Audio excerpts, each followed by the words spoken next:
This is Rex Peabody at the Rex Peabody Show, your host for today's show. You know, I ran into this guy a few months ago now, and it was a memorable experience. This is Mark from Wild Journeys.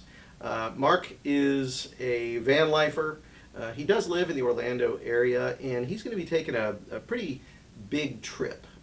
And so we wanted to talk a little bit about that. Mark, well, it's good to be here, and let's talk about the show, if you don't mind. So, Wild Journeys is taking this big trip right at the beginning of September 7th or so. Rex, we're heading out on a really big trip.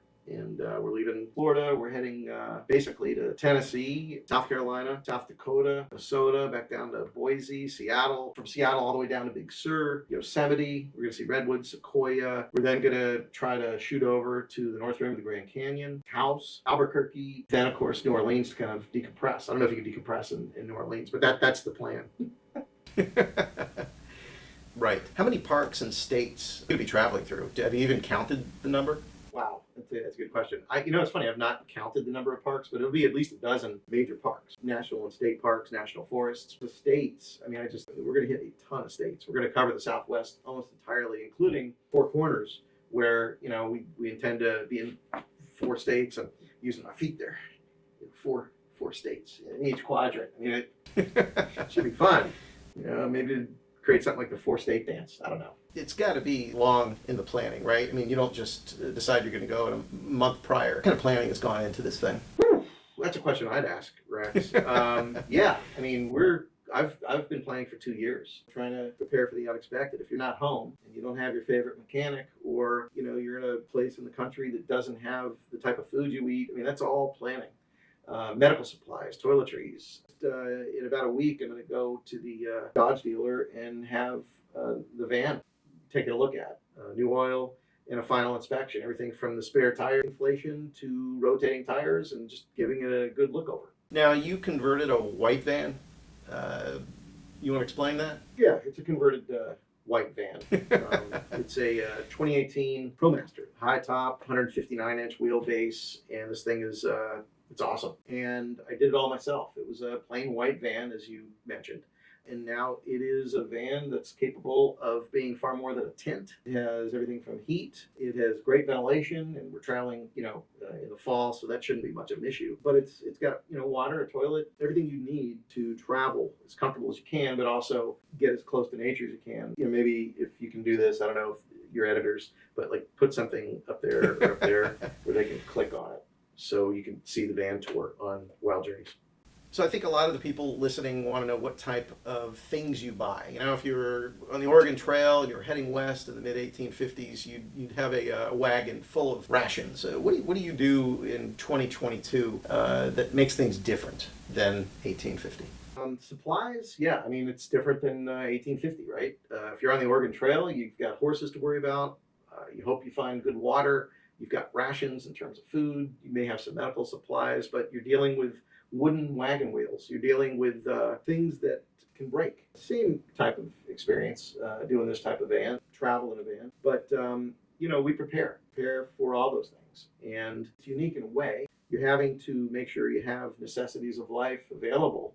And it gets back, to food supplies, water supplies.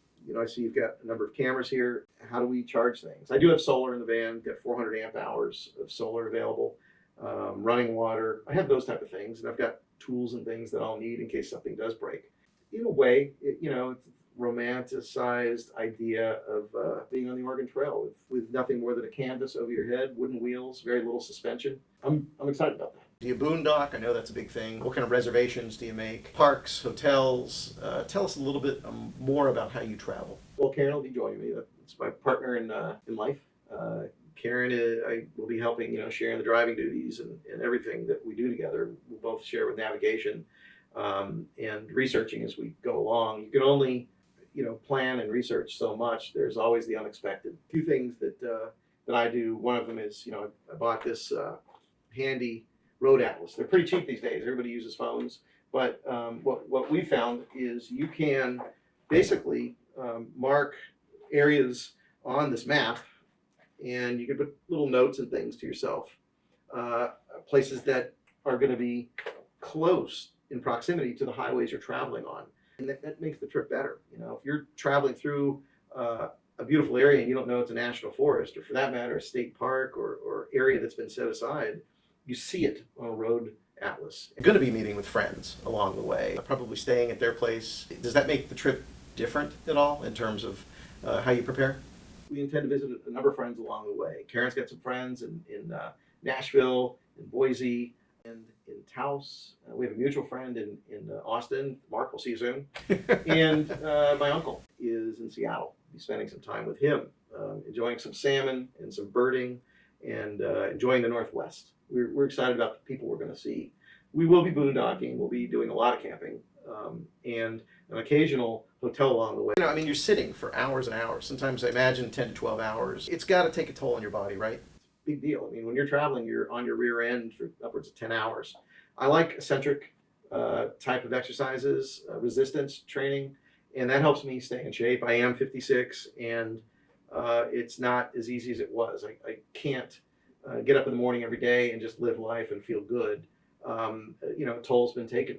Try to tap into feeling good, not only through that resistance type of exercise. I'll be bringing some dumbbells and things along the way, but I'm going to set time aside to make sure that we hike, to make sure that we walk, that we take breaks. From, you know, I don't want deep vein thrombosis halfway through the trip and end up, you know, in a morgue. There's probably a lot of people your age. You're not a 20-year-old. You're not spry and athletic. What do you do in terms of combining exercise with how you eat along the way? Tell us a little bit more about that, would you please? I'm diabetic, which means I automatically have heart issues, kidney issues, liver issues. I wasn't always so trim and slim. So now I'm a nutritarian. I eat a lot of vegetables, greens and beans, seeds, berries, mushrooms, onions, meat, very, very rare. When I was traveling a couple years ago out to Wyoming and some Montana, there's a lot of places that don't have the type of produce that you find in Orlando in some of the larger areas, and that is always a concern. And so I travel with a ton of canned low-sodium spinach, low-sodium black beans, seeds, berries, those type of things. I have to be careful with fruit, but that's how I keep my sugar managed without medication. It works pretty well. I do monitor my glucose numerous times throughout the day, but I know what's good and I know what's bad. And a trip like this presents a hazard for me because I can very easily move away from my routine. But thanks for asking, Rex. You're a good person. How many miles are you going to put on to complete the trip? As far as mileage is concerned, probably close to 9,000 to 10,000 miles this trip. You know, you can plan the route, but when you get to certain destinations, you also travel from your base camp or wherever you're going to be. And so, you know, there will be those miles added on. So a lot of people following you on your various social media sites, and it looks like it's not only your YouTube channel, but it's Instagram, TikTok, and Twitter. How do you plan on taking this amount of time and breaking it up into interesting segments? And that's a good question. I mean, we've got social media, we've got, you know, Instagram, TikTok, Twitter, we've got YouTube, and if you haven't by now, you know, please subscribe, hit the notifications button, like the video so other people see it. So we will be posting intermittent type of stops along the way. And we really hope that we're able to share with friends and subscribers and family what we're actually going to be doing along the way in real time. You know, when I get back, I'll have plenty of material to kind of hone in on certain experiences. You know, whether it's hiking to Nevada Falls or going to the Pike Fish Market in Seattle, you know, visiting a pueblo in Taos. I mean, these are all great things, along with killer whales and elephant seals and who knows, maybe wolves, grizzlies, black bears, coyotes. And I've always wanted to see a roadrunner. I've never seen a roadrunner. Another good one, Rex. You should do a show. Now, this makes the trip fascinating. You're going to be meeting up with Dr. Harold Dungbeetle. And this is a renowned, self-proclaimed wildlife expert and explorer. What's the significance of that? We are inviting along the route a world-renowned, self-proclaimed wildlife expert, animal expert, and explorer. And we're pretty excited about that. This will add an entire new avenue information, of in-depth analysis, background on animals that we may see, you know, bighorn sheep or a mountain goat. The guy's a top-notch explorer. He's a top-notch biologist and scientist, and he's going to really add some credibility to what we're doing here on YouTube and also the social media side. So if you're watching this, Harry, we're looking forward to seeing you. We'll be in touch. This has been the Rex Peabody Show. Thanks for joining us, and we look forward to seeing you soon.